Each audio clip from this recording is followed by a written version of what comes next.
回到2019炉石战绩 HCT 世界总决赛的比赛现场，我是主持人安娜丽。Welcome back to HCT World Championship Day 1. I'm the host of the day, Anna Lee. 刚刚呢，我们的比赛已经来到了第3场，而在接下来的这一场对战组合呢，将会是我们的 SNJing 对上 TGXiaoT。那这2位选手呢，都是来自于我们国服的选手，感觉呢有一点点像是这个兄弟阋墙，而究竟结果会怎么样呢？希望2位选手呢都可以拿出他们最棒的表现以及最好的发挥。Next match is the 3rd match of today. Next match is going to be SNJing versus TGXiaoT.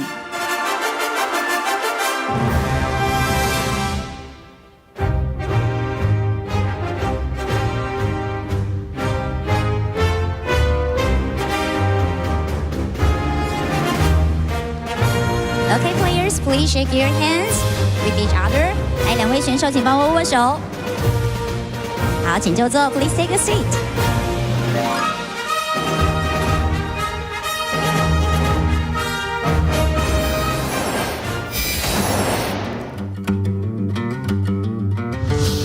我觉得这次比赛的话，确实离新版本就是上线特别近嘛。然后，除了我以外，就是大家每一个选手，在备牌这个阶段都是可能会比较匆忙。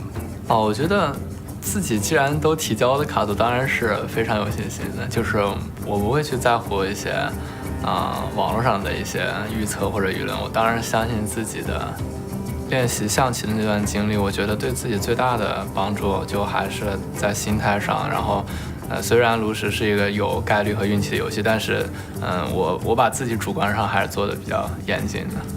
话又说回来，我觉得就是我不管是参加就是比较高规模的赛事，还是比较小的赛事，可能我的心态都是一样的。我不会说因为，我参加的是世界总决赛我就会紧张，我也不会说我参加的是一个比较小规模比赛我就会这种大意。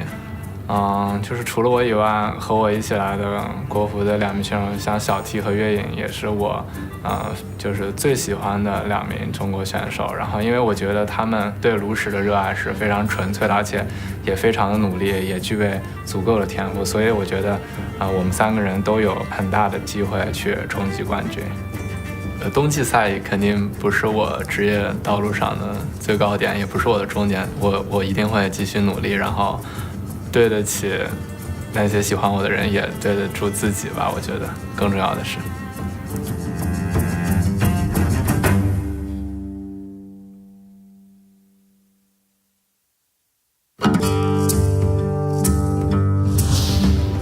Hello， 我是小 T， 来自国服，是神之梯战队的队员。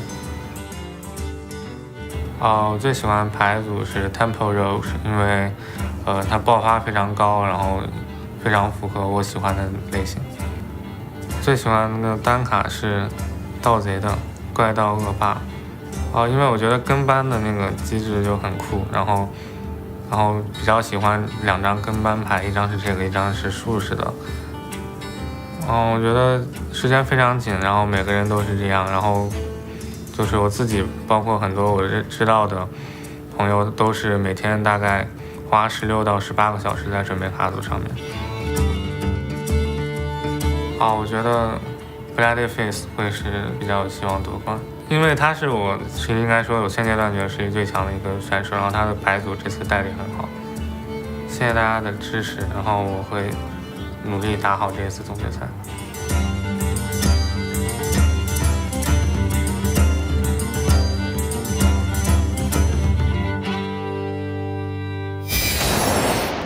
The quest to crown an HCT World Championship for 2019 continues as we continue our march in day number 1. Here live from Taipei, Taiwan, it is Jing versus XiaoT, a clash between 2 Chinese players. Welcome everyone to the desk. My name is Frodan. I'm joined by the ever so handsome and lovely Brian Kibler. Kibler, before we jump too much into this match, what's it like being in Taiwan here? It's been great. You know, it's really cool, like playing in front of a crowd in this basketball stadium. You know, the stage here is incredible. You know, we don't actually have a great view of it here, but every time I see it transforming with the country flags and transforming into the various Hearthstone boards, it's pretty amazing. That's right. It's very big. It's very magnanimous, and the reason why is because there's so much on the line. I'm sure you guys have heard all about it. $1 million at stake, and of course, the title to become the World Championship for the year. And we have to take a look at what SNJing and Jing are bringing to the table here. We analyze some of the weird and unique decks to the tournament. And, interestingly enough, this may sound like a, quote, weird deck because of the representation, but Token Druid is not being brought by many people despite its popularity. Yeah, we actually had an opportunity to talk to the players before this, and a lot of them mentioned that my lineup is really good against Token Druid. I thought there'd be a lot of Token Druid. I have all these control decks beat Token Druid. Jing is the only player who's actually bringing the sort of standard Token Druid list. And part of that, I think, is due to sort of the timing of when this event is happening. About a week ago was when the players' decks were due, and that was only about a week into the expansion. And around that time, Token Druid was sort of having this really heavy presence on ladder. But a lot of players in their testing found that, well, if we can make our decks and our lineup strong against Token Druid, other players probably can as well. That's right. So a lot of them stayed away from the Token Druid in their lineup, but Jing, he loves his aggressive decks, and he found a way to fit that into his lineup, and he's hoping it'll work for him. Yeah, if you guys remember the Winter Championship, from which Jing got his qualification for the World Championship, he brought that aggressive Zoo Warlock with Grim Rally and now has become the staple way to build that Zoo Warlock. And it looks like the board is being set, which means we are getting ready for the first game. Let's kick it off between Jing versus TGXiaoT with a good old-fashioned Tempo Rogue Mirror, a matchup that we've been seeing a lot throughout the years, but it's not exactly the way you expect it to be based on what you see on ladder. Yeah, well, this is also not a mirror match per se. They are two rogues. They're two raiding party rogue decks, but Jing is playing the Hench Clan Burglar Vendetta Underbelly Fence version, while TGXiaoT, he is playing the ultra aggressive version that even plays double deadly poison, just squeak in a bit more damage. Right. Actually, I think it was Just Saying who referred to it as turn 8 rogue, because your goal is to get your opponent down pretty low, and on turn 8 attack your opponent with a waggle pick. Leroy your opponent, attack them with the Leroy, waggle pick them, attack them with Leroy again, and they're dead. Right. For like a solid 20 damage or more, depending on what you have in your hand. It's right. And then Jing, he has that Thief package. It's something that speaks very near and dear to Brian Kibler's heart. Being able to pull cards from other classes, which won't work for something like Blink Fox, but the Hench Clan Burglar, maybe that comes into effect here. And then, TGXiaoT having more of that Pirate package for pressure. However, some of the most important cards aren't pirates, aren't thieves, which are a little bit synonymous to each other, is the Evil Miscreant. This card is a new card from the Rise of Shadows expansion, which has a combo, add 2 random lackeys to your hand, and that has been so insane for Rogue. Yeah, when Evil Miscreant was revealed, a lot of people were like, well, this card looks like it might be pretty good. It's hard to evaluate. Even seeing the lackeys, not having a chance to play them, it's difficult to really look at a card like that and know how good it will be. Turns out it's really good. I've seen games and been involved in games where a rogue is able to just dig themselves out of an incredible hole or push a tremendous advantage thanks to the Miscreant. Right. The Ethereal Lackey in particular, giving you the Discover a spell. You get yourself in a bind. Ooh, I discovered a Vanish. I guess I'll use this preparation that I didn't have a use for in my hand. I'll prep Vanish, reload the board with more lackeys, and get a ton more cards. That's right. I've seen so much utility, and if you even look at some of the data out there for HS Replay, almost all the lackeys are good, right? When you see a lot of these random pool effects, maybe 1 or 2 really don't cut the rest compared to the others. One common example is Unidentified Maul for Paladin. A lot of people would universally agree 3 out of the 4 transformations are good, and then there's one that's a little bit awkward or even bad. In this case, I feel like almost all of them are very good, and that's what gives the Evil Miscreant so much power, because of its combo versatility and because of just its straight up raw power. Yeah, the fact that it has 5 health just makes it so hard to remove. Imagine if Cold Blood were still 1 mana. How brutal! I shiver at the thought. How brutal Evil Miscreant would be then. Yeah. But even now, one of the lower win rate lackeys is actually the Evolve one. Wicked Lackey, I believe it is, that evolves a minion. Yes. And that is particularly powerful just with the Evil Miscreant itself, because, well, it's so hard to kill. So, even if your opponent, you're able to, kill your opponent's other stuff on board, it's like, well, the 1/5 really hard to kill early on. Oh, I'll make it into a 4-drop. And there's just a ton of really powerful 4-drops you can hit. So now that we took a little bit of time to set up how the Tempo Rogue really functions, we can jump into this game here. And Jing and XiaoT roping a little bit back and forth. They have options to either play on curve or utilize the coin, which is a very crucial part of this matchup. They're just giving us an opportunity to set the stage. Right, that's right. They knew. We talked to them ahead of time. Hey, XiaoT, give us a little time. Can you rope turn 2 unnecessarily? It is worth noting that these players, we're talking a bit about this backstage. It is it's a situation where you may have what seems like an obvious play, but you don't necessarily want to make that obvious play to give your opponent the information that you don't have other plays. And here, Jing, I actually think, had a very real set of options. Coining out the Miscreant is one of them. Just using his Acidic Swamp Ooze to kill his opponent's dagger in anticipation of a possible Hench Clan Thug, considering your opponent didn't swing, is exactly enough. I think a lot of people will immediately ask, in response to that, Kibler, why not save the Acidic Swamp Ooze for the inevitable Waggle Pick? Well, that is what Jing's plan turns out to be. He decides, okay, well, using my my Miscreant now is a solid enough play that it gives me the opportunity to save my Ooze for a higher impact opportunity later on. Right. And, there's some really weird interactions with Tempo Rogue. I personally believe, even though a large percentage of the high-level pros consider Tempo Rogue to be probably the best deck out there right now, I still think it has some weird, awkward parts that could be refined. Like, Hench Clan Thug and Waggle Pick have such a very tumultuous relationship, and I'm like, do they really fit together, even though they're both very independently powerful? Well, a lot of versions that we've actually seen of this Rogue deck, in fact, Jing's version does not include Hench Clan Thug. Right. And I've heard people say, it's like, when you see a Rogue deck that doesn't play Hench Clan Thug, you know that something's kind of crazy going on, right? Sure, yeah. All right, well, now Jing, he did not choose to use that Acidic Swamp Ooze, and now he is facing a 4/4 Hench Clan Thug. He has Backstab, and he has his Dagger, so he could Backstab Dagger, attack with this, and then use Witchy Lackey to get a 4-drop here. That's right. He does take 4 to the face himself, but that's a pretty great opportunity to get rid of this. Right. And I think that part of what Jing's thought process was last turn was that so many of the lackeys leave him in a reasonable situation against the Hench Clan Thug. He could get the Goblin Lackey that can give a minion +1 attack and rush. He could get the Kobold Lackey that does 2 damage, combined with his Backstab. This would allow him to take out the 4/4 as well. So yes, pretty much anything allows him to actually come out ahead against a Lackey here, and that's what we're going to see. That's right, and the pool of 4-mana minions are pretty concentrated because a lot has left. All right, 4/4. It's totally fine. And from here, Jing's able to get the board dominance. Remember, this is called Tempo Rogue for a reason. They're trying to get ahead and stay ahead. So whoever's the one dominating the board, it's not really about life total here early on, although that will become the case when you look at XiaoT's hand. He's got Leroy, Shadow Step, and Viscerate. Well, and we're seeing the actual tempo advantage here, I think, belongs to Jing's deck, because when you draw your Hench Clan Burglar, specifically in the Rogue Mirror, if you're able to Hench Clan Burglar plus Vendetta, or you're able to Hench Clan Burglar into, like, Underbelly Fences, you're just in such a strong position. He doesn't have the Vendetta yet, but if he draws Vendetta next turn and XiaoT plays a minion here, it's like, oh, well, that's just dead anyway. And now XiaoT's actually in a pretty awkward spot because he has that Deadly Poison, which is great at pushing damage from ahead, but he's facing a 4/4 now.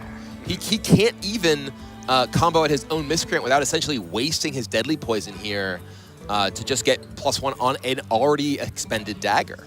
Right, and this is like the part where he weighs, does he want to spend his turn removing and once again being behind? Or does he take the damage and accept that he'll have to catch up on the future turns? And this is what he's going for. He's investing in his future turns and hoping that the lackeys can pull him out. He knows Evil Miscreant, low chance for it to do anything right now. I mean, he even evaluates, does he even want to burn something like a Shadow Step to try to give more utility, to have those lackeys give a bigger comeback? And lackeys have a very strong comeback potential, largely because there's dealing damage, there's giving rush, and there's a lot of ways for you to climb back. And specifically in this matchup, I think that we're going to see Jing play more defensively. His deck is the one that is more centered around the ability to generate advantages. He has those Hench Clan Burglars. He has those Blink Foxes, things that will give him more cards. And Jing, or rather XiaoT, has more burst potential. He has the Deadly Poisons. He has, as we see in hand already, Leroy plus Eviscerate plus Shadow Step. So much damage potential. All right, well, Hench Clan Burglar discovering cards from another class. These are a little interesting. Savagery sounds really good if you can get like Waggle pickup. But, you know, I'm not exactly sure what a lot of utility there is there. I think if you're going for a tempo-based matchup, Snipe actually sounds not too Snipe is powerful, but you know your opponent has 2 lackeys in hand. You're right. That's so unless you're waiting until, the Savagery is 1 mana, and look, we're even seeing him just take this out. He's respecting the possibility of a Witchy Lackey from his opponent, or just a Shadow Step, something to give TGXiaoT more ways to utilize that minion. That's right.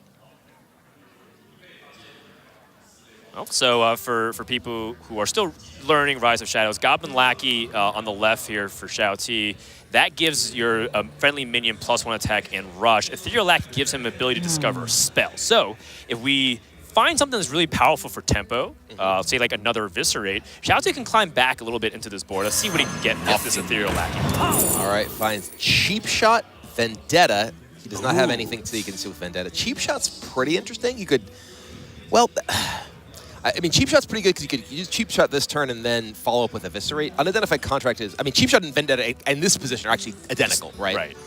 In this position, yes, although Cheap Shot has a little bit more flexibility and can scale if you want to save that for a future turn. He can also take Cheap Shot now and then use South Sea Deckhand plus Goblin Lackey and Eviscerate to clear off pretty much the entire board. He also just has the Deadly Poison in his dagger. That's right.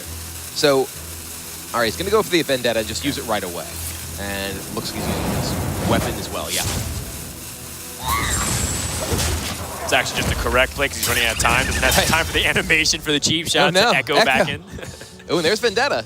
Yeah. So speaking of tempo power, that is very effective alongside that Savagery. Just as long as Jing doesn't play it.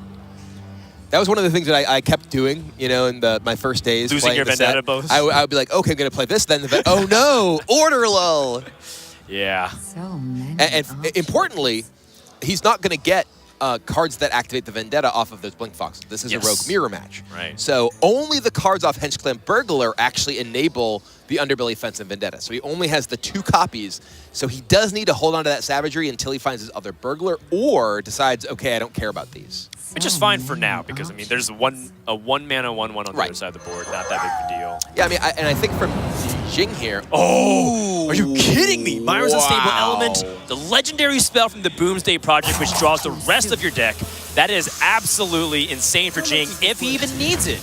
Yeah, I mean, he's going to have a high count of resources all throughout the game, but that almost seals the deal of his lead. Yeah, that's huge. That being said, TGXiaoT still has a lot of damage, and he's going to be the one that can reasonably use Myra's better because he can dump his hand for damage and then utilize Myra's Unstable Element. If Jing has, you know, a hand of 7 cards all the time, Myra's isn't that good. Yeah, TGXiaoT picks up a Captain Greenskin here, but with no weapon to use it on. Right. He's been sort of in awkward positions with his weapon this entire time, and part of that is due to that Henchclan Thug. If he hadn't had that Henchclan Thug, which induced him to attack on turn 3, he might have had a Deadly Poison and a dagger that he got to attack with twice. Then he would have still had Captain Greenskin. So I mean, I've even heard some people cutting their Henchclan Thugs from the list as Jing has, in part due to Waggle Pick, in part just due to it inducing you to do things that your deck kind of otherwise doesn't want you to do. Right. I mean, and it's not like TGXiaoT made that mistake. Right. If the Henchclan Thug was not answered, TGXiaoT probably would have even been winning the game because he had game-ending damage at this point. Yeah, absolutely. So it's one of those opportunities where it was a checkpoint for Jing to clear, but now that he's cleared it, it's made TGXiaoT's life very awkward to say the least. And it seems like TGXiaoT is just, once again, going to go for the removal plan. Yep. And if you looked at this without the mana crystals, I wouldn't be able to tell who went first because it feels like Jing's the one taking initiative, even though he's going second. Yeah, it's true. And crucially, TGXiaoT can afford to use all of these cards to just pick apart Jing's board because he has Myra's Unstable Element in his hand. Right. He has that burst of additional resources available to him. Speaking of additional resources, Jing is kind of flooded on them with a raiding party now. Right. It's almost like he doesn't even need that raiding party, although it just helps him start to really push his lead. I do think this game kind of is indicative of one of the interesting things about Rogue right now, which is that it's, other than what we're seeing from TGXiaoT's side, we're not really seeing Jing have opportunities to even use his removal. A lot of these Rogue decks can play in such a way that they kind of kill your stuff and then just burst you from hand, which is frankly how TGXiaoT's deck is built. That's the reason it has deadly poisons rather than additional minions. It's mostly just looking to get in damage here and there and then ultimately just blow you up. Right. Yeah, a lot of rogue players, sometimes they struggle against those late game situations on ladder. You're talking about when, there's big like minion swings with rush from Dr. Boom. There's the walking fountain. Oh my gosh, How many another elements? Myers Unstable element. Preparation is really good. Preparation is nice. It actually lets him play Raiding Party this turn if he wants, which is pretty nice. Yeah. Or, I mean, he doesn't need to play Raiding Party this turn. He can just dagger kill this, hold on to the Raiding Party, because there's no reason to specifically prep it now. The reason you'd want to play it now is if you don't want to draw the pirate the next turn, but he's not punished for doing so. He also has enough pirates. Speaking of Raiding Party, there's one for XiaoT, but he does not have an easy way to activate it.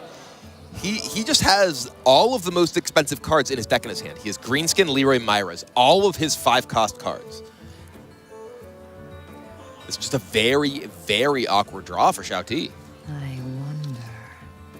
And in particular, this rogue matchup is one that you really want to be efficient. You really want to be, getting damage in because your opponent doesn't really have healing, and you want to be able to fight for the board and protect your minions by tempoing and killing your opponent's minions. XiaoT has not had an opportunity to do that. He's been playing from behind this entire time, and his is the deck in this matchup that I think plays from behind worse. Well, that being said, maybe he doesn't have to. XiaoT has Leroy and Shadow Step, so that's 12 damage. Let's say he daggers in Greenskin. That's 6 damage through the weapon because it's a 2 attack, 3 durability. So that gets you to 18.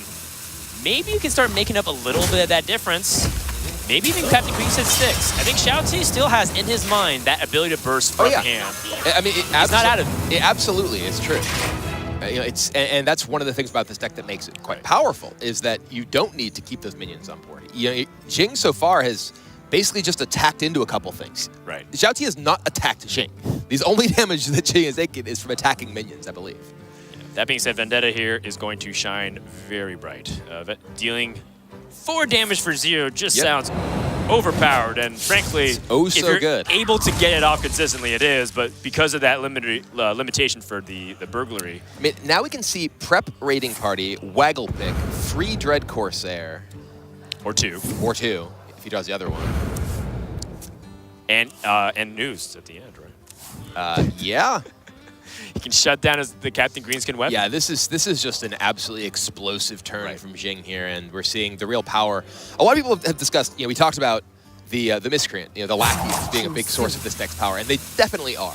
But Raiding Party is the glue that actually makes everything fit together, and we see this turn is really demonstrative of exactly that. He not only gives you card advantage, but not only tutors up a powerful weapon, but just this massive tempo swing thanks to these Dread Corsairs being pirates that you're pulling out of your deck. Suddenly, XiaoT, we were talking, he might be able to piece together this burst damage he needs. Sorry, you're dead next turn, and there's 2 taunts in the way. Well, that backstab gives XiaoT the ability to activate the Raiding Party and pick up his own Dread Corsairs to add meat to his front line. But, at that point, are you just playing the I'm going to lose a little bit slower game? But then I don't even know a way for him to pull himself out of the situation. There's always like the play to not lose or play to win. What is the play to win line?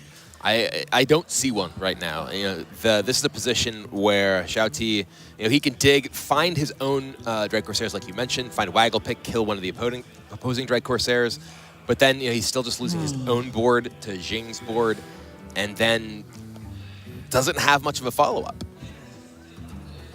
Maybe there's, Leroy, you can't even kill the Whelps because there's taunts in the way. Right. Whatever he does, is he going with Myras? Okay. I think Desperate Times calls for desperate measures. And finds, some air in the form of the second Raiding Party. I'm out of cards. And Backstab plus SI does kill one of these. Right. There's 10 damage on the other side. This guy's toast. Jing just picks up a little bit extra damage. Savagery here is actually super Savagery, good. 1 cost, kill your guy.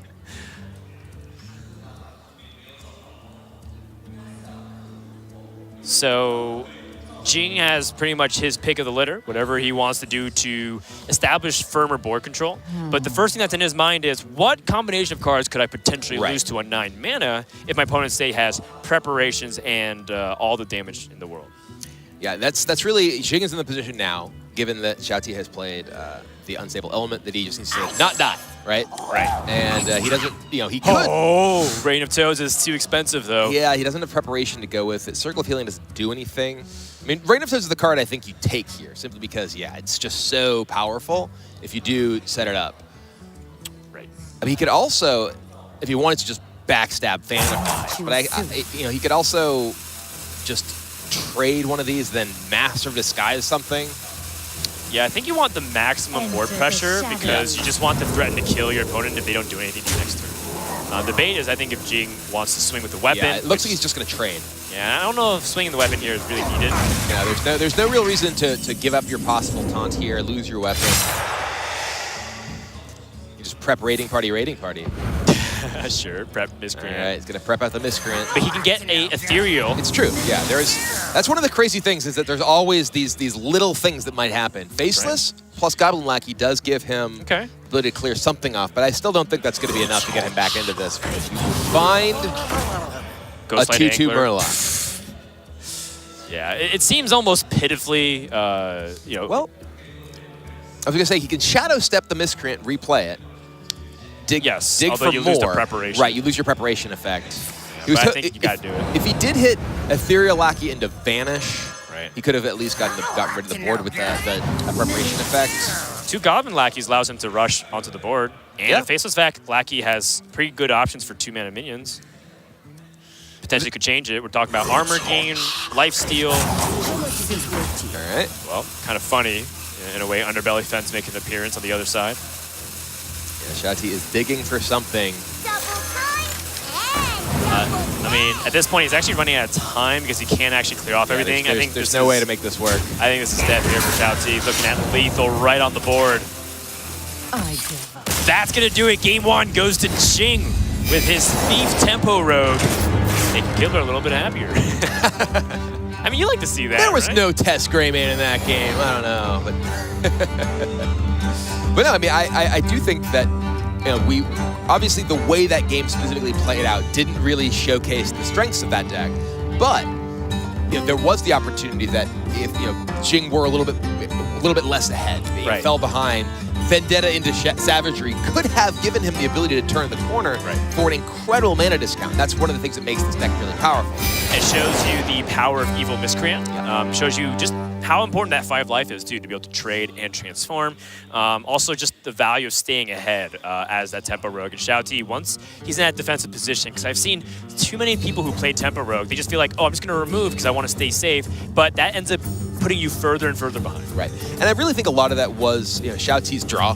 He did find all of the most expensive cards in his deck in a matchup and with a deck that really relies on getting out ahead of the game. That's right. So, Tempo Rogue out of the way, and this is fairly similar across the board in terms of the archetypes, but the deck lists are different. We mentioned how their Tempo Rogues are different from each other in terms of 30-card deck lists. Same thing with the Zoo Warlock. There's different philosophies coming at play here, which is very interesting because these guys are from the same country, and yet they came to different conclusion. What's going to happen in game number 2? We'll find out when we return to the Hearthstone Championship Tours World Championship.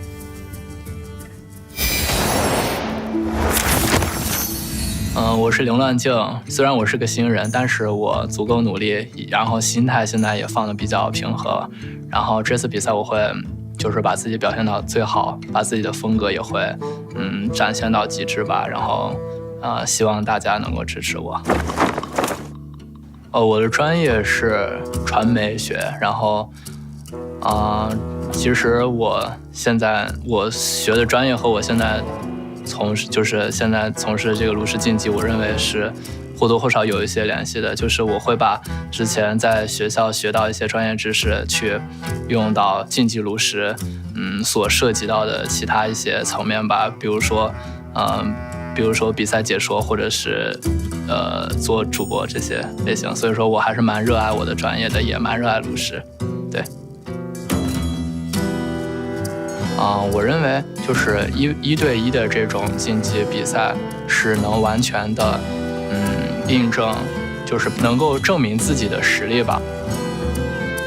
另一方面的话，我认为就是竞技炉石也会给我带来一些就是生活中的一些乐趣吧。就每次去参加竞技比赛，会认识到更多的朋友，还有就是和我一样足够对炉石有热爱的这种一帮热血青年，所以说在这个过程中也收获了自己的友谊，所以我非常热爱竞技炉石。如果我夺冠的话，我认为原因的话，一定是源于我首先最主要的是对炉石足够的热情和投入。虽然口头上说是运气，但是运气往往都会站在那个就是足够准备足够充分，而且表现足够好的那一边。所以我虽然一直在强调运气，但其实我更多的是在比赛中尽量的把自己做到最好，然后我认为自己做到最好，那个所谓的运气就会偏向你这边。炉石传说给我的生活带来了很多快乐，也为我生活带来了一大群好朋友，所以我很享受打炉石的这个过程，包括比赛的过程。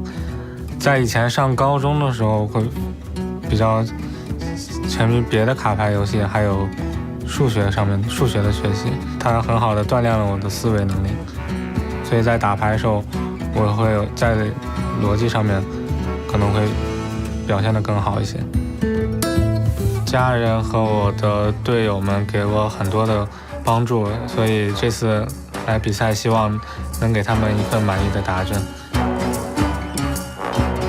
我觉得这并不算是一个特别大的优势吧，因为比赛还是用实力和卡组来说话。他们之前在 HCT 的表现已经非常出色了，我希望自己代表中国出战能做得更好。超级联赛对我的帮助应该比较小吧，因为那个时候感觉自己的打法和一些想法都不是很成熟。我觉得这3个月来我成长了很多。在超级联赛中算是出现的比较顺利吧，没有哪个时候让我觉得会打不进4强。意味着我终于可以踏进世界总决赛的舞台，这也是我一直以来的梦想。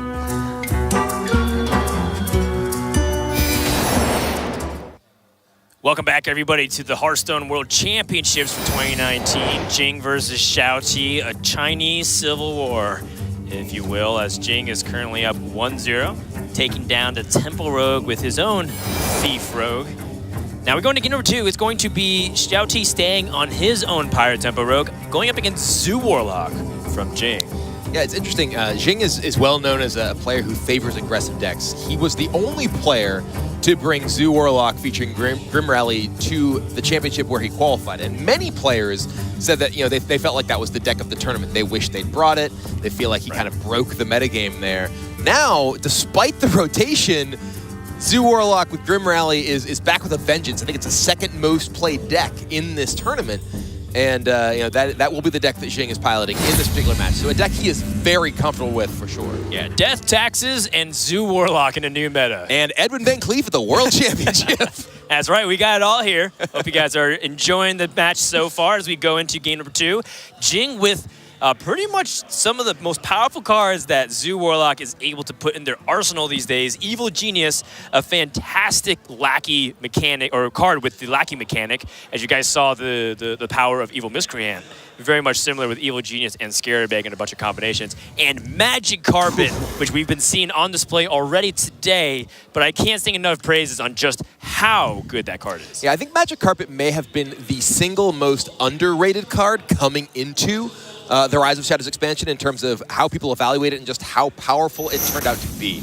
Because it is a card that gives the Zoo deck a way that not only can it come back when it is behind, which was something that Zoo Warlock decks typically lacked. If you guys were the mid game and you didn't have the board as Zoo, you were crushed most of the time.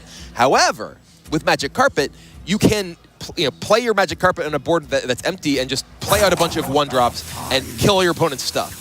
And that makes it even better when you're ahead, because your opponent tries to stop your onslaught of minions with taunt minions, for instance, of their own. Your Magic Carpet can just absolutely demolish them. That's right, and it also allows the Zoo Warlock to play much leaner, just the way you build your deck. Sato was commenting that if you look 60% of the way down deck list, you're still at 1 mana cost cards. Yeah. And I think it just goes to show you how flexible that hero power is for Warlock on full display yet again for another year. Yeah, absolutely. And the turn 1 Flame Imp, Iconic. a start that everyone has learned to fear for a very long time. And XiaoT here without a backstab or SI agent. We will note, he had 2 SI agents in his opening hand that he chose to mulligan. That's right. And he had Edwin Van Cleef. Yeah. So I think in XiaoT's mind, when you're keeping Van Cleef on the coin, which, by the way, is one of the highest mulligan win weight cards that you can have because Edwin Van Cleef on coin just gives it huge power spikes. I think he was like, you know what? I'm going to look for things like Raiding Party and Preparation, just like ways to really pump up this Van Cleef. And more importantly, try to find tools that are guaranteed to help not only win the board, but cement my lead if I'm able to get ahead. Yep.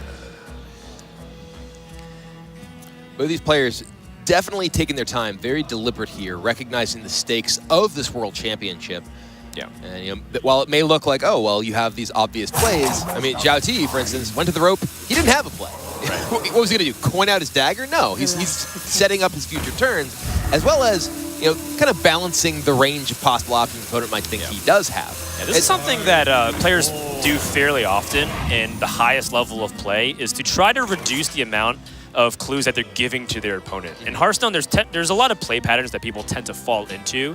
If they have 0 mana left and you're hovering over a card, it's like, well, it's a 0 mana card that you can play, and you're evaluating the risk and reward of using it right now. And the same thing happens with how fast you play a card. If you have nothing to play and you just immediately whip out the first option, your opponent's like, okay, well, I guess that's the only card that he had at that mana cost. Maybe I can think about reading his hand. Yeah. So I like that they're taking the time to pause and evaluate their options. And some players even, they have like a heuristic for this. They decide they want to wait a certain amount of time no matter what. Right. Because they don't want to give away any information. I think someone was saying that Amnesiac, he basically just will never make a play before the rope starts burning. Yes. Unless it's like fairly obvious, like you have one card in as Exulgent, Yeah. and then you have 10 minutes. Like, okay, Okay, well, I'll do that. I'll just do that. But in the stages of the game where you have possible options, Right. and that certainly enrages Twitch chat because they're like, oh my God, stop roping, Resident Sleeper. But this is the World Championship. This is the stage where every possible edge and every possible leak truly does matter. I admire your naivete to believe that if we eliminate reasons for Twitch chat to complain, that they will stop. Oh, I'm not saying they'll ever stop. And I hope they never do. We were saying, death, taxes, Edwin Van Cleef at the World Championship, and Twitch chat raging. Well, specifically with the ropes, but in this case, I actually think it does have some merit. So, for example, with Jing, Magic Carpet on 3, normally very good. But Evil Genius has some merit here because you can squeeze in that 1 mana Lackey play, and you can shut down that Evil Miscreant a little bit more efficiently, but it's not a guaranteed thing because it's a pool of Lackeys. So I think Jing in his mind saying, you know what, 2 Magic Carpets, really want to get this. Plus, Evil Genius with the Lackeys is better. Disrespect. Wow. That is a lot of damage that he just put into a 1-attack minion. That's right. To protect that Magic Carpet, pretty much, just like we were saying. With that Evil Genius in his hand, that's 2 1-cost minions to get rushed with the Magic Carpet, and possibly a double time, double pay Goblin Lackey to give +1 attack to that Magic Carpet to get it in there to attack some things. Just a lot of possible ways that Jing can leverage this. Yeah, Zoo Warlock tends to struggle against the Tempo Rogue because of their arsenal of small removals, and you add in the Lackeys, Backstab, SI Agent, just dealing all 2 damage to everything. But in this case, XiaoT, once again, limited by his mana usage, and that Coin Evil Miscreant, not exactly giving him the best play this turn, but in the future turns, should be pretty good. Now, that being said... Cheap Shot's a nice one. It's very powerful if he is able to stabilize even slightly, to be able to remove multiple minions from Jing's board. Yeah. Or just kill one now if he decides that he really needs that, because, yeah. Does pick it up. I do think life is a pretty important resource, not necessarily right now, but as the game progresses, it will be fairly important to balance. And that's where things like Dread Corsair could be really clutch for XiaoT, if you can finally lock it just in time to stop Jing's aggression. Well, there's a Mecharoo. Possibly Mecharoo, it gets rush, attack into the 1/1 if he wants. Play an Evil Genius, eat the other one that comes off of it. Yeah. I like some kind of There's evil also genius just a play possible, this turn. there's also just a possible second magic carpet, which just makes, well, I mean, it makes each of the future things that you play even more threatening. They each become 3 attack. Oh yeah, we've seen the effects of cards like Timberwolf being able to stack multiple times. It just, it's like +1 attack. How hard can that really be? Or how much damage can that really be? It turns out a lot. And if you're able to multiply that even more, it ends up becoming quite silly. Snowballing out of control. I suspect, though, that we may see Jing look for an opportunity to get the Evil Genius down here. He doesn't have much time, though. Yeah, he's going to go ahead and Evil Genius. Yeah. Okay, Goblin Lackey and Witch's Lackey. I like this plus attack. Yep. On the magic carpet, just make it more resilient to any kind of trades that can come down. Yeah, just building out a wide board. XiaoT does have 1 copy of Fan of Knives in his Rogue deck. Fan of Knives was a card that didn't really see a ton of play in the style of Tempo Rogue, but with that rise in popularity, or at least expected popularity of Token Druid, we've started to see Fan of Knives come in at least 1 copy, sometimes 2 copies into these decks. And that's definitely something that's on Jing's mind as he sets his board up. That's right. It's very next level in the sense. A lot of players, when we were interviewing them, said, I hope that players are smart enough to know that Token Druid was not good for this tournament. And it's like, well, that's a fairly interesting thing to assert, because a couple people did actually bring Token Druid. And it ends up being weird, because XiaoT ends up playing against a Token Druid player. Yeah. And he kind of hedged a little bit, right? Yeah. There's that single copy of Fan of Knives, which you probably wouldn't play if you didn't expect there to be at least a decent number of token decks, because Fan of Knives, frankly, is not that good most of the time against this Zoo deck because of the presence of double Grim Rally. Yes. If you do get a prep Fan of Knives, it can be enough early on to kill some of their stuff. And now Cheap Shot kind of budget Fan of Knives here. Does give XiaoT a little breathing room. Yeah, just the life total. But not a lot of life to work with. And it's going to get a little bit worse before it gets better. Another Evil Genius drawn by Jing.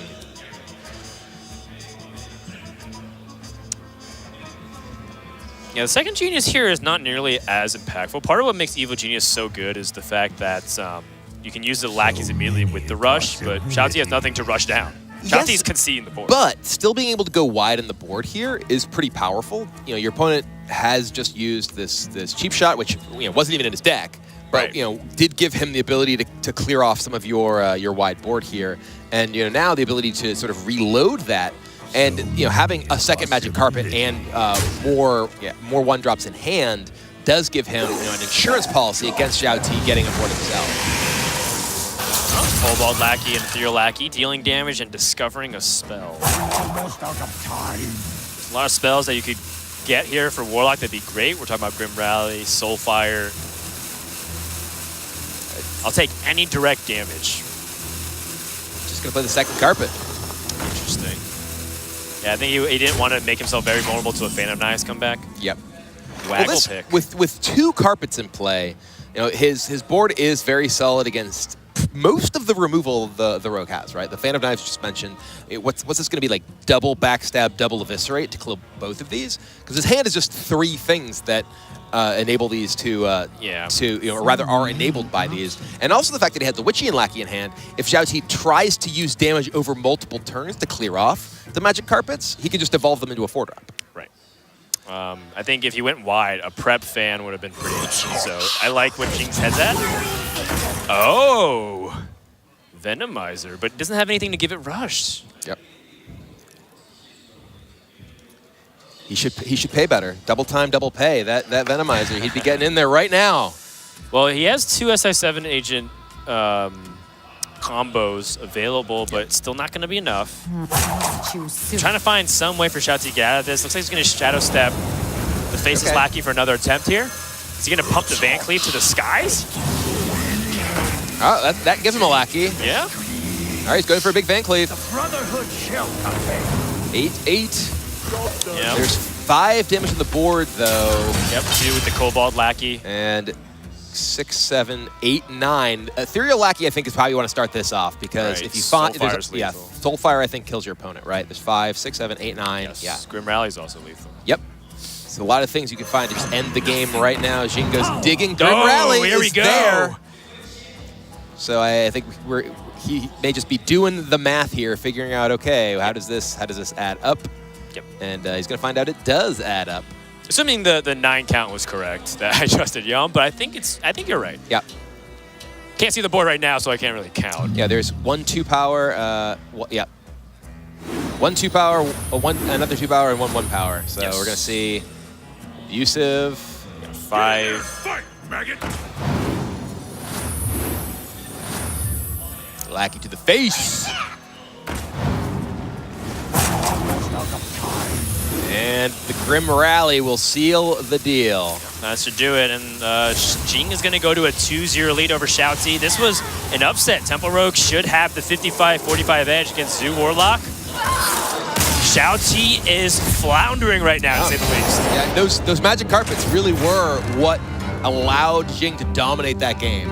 It put him in a position where it was difficult for ShouTi to remove his minions, and even if he did remove the small minions, well, there's more to follow up, all flying in the carpet to take out any berth he's able to get on the board whatsoever. Right, and at the same time, you know, something to evaluate is that he took a really long time to get his Edwin Van Cleef out, and that's something that he kept in the mulligan, and also chose to throw away other removal tools like SNJing, which is also, in my opinion, a very valuable card to keep because of its power to sweep the board.